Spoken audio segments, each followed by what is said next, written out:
Now, Finance Minister is expected to meet the IMF team today. What is he going into the meeting with, and why? Joy News Assistant Editor Elton Brobo joins me live with details. Elton, when is this meeting taking place, and what's the Finance Minister entering the meeting with? Do we know? All right, so Grace, so we know that the meeting is ongoing today. So you have the one that started yesterday. That was a courtesy call on the president and the vice president and some leading members of government at the Jubilee House. Today, they are starting their discussion. So on the table, we have a government of Ghana comprehensive post-COVID-19 economic program that is forming the basis for the IMF negotiations. Now, the program seeks to establish a macro fiscal path that ensures debt sustainability and microeconomic stability underpinned by key structural reforms and social protections. That's according to a statement on the website of the Ministry of Finance. Now, government negotiation with respect to the IMF supported program is already underway. And we understand that in today's meeting, there's also representatives from the Bank of Ghana, being led by the governor of the central bank.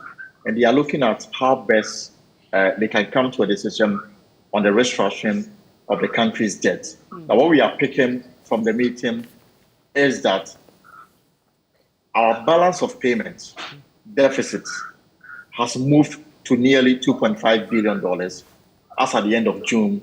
But it was around $935 million in March, has now moved to almost $2.5 billion. So that is a huge gap that they will need to come to a consensus to fill. Now, a source is telling us that Ghana is seeking to get about $3 billion in financing over a 3-year period. And already we are seeking to access two programs of the IMF. That's the Extended Credit Facility and the Extended Fund Facility programs. Now, let me explain the difference between the two. The Extended Fund Facility is to provide assistance to countries experiencing serious payment imbalances because of structural impediments or slow growth and an inherently weak balance of payment position.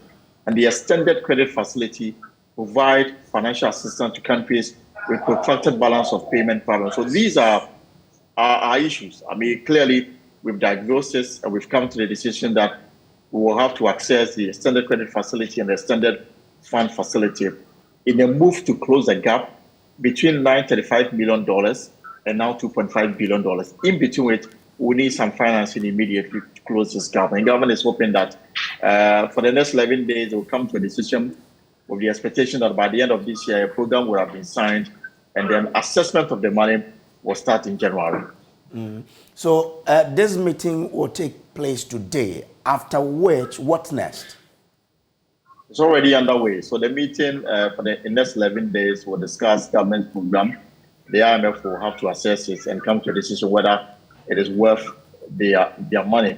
But again, yesterday we were told that government was not really interested. The money is good, but it is not the primary preoccupation of government as of now. Government is seeking the IMF to provide them with policy credibility such that they'll be able to go to the international market and then assess loans to develop the country. In the absence of that credibility that is so much required by government, it will be difficult to borrow at a rate which can, which will put us in a position where we'll be able to service those loans. And that is key beyond any other money that will come to the government of Ghana. Elton Broby, thank you so much. So that's my colleague there. Now, still on the economy, spare parts businesses are suffering as sales hit an all-time low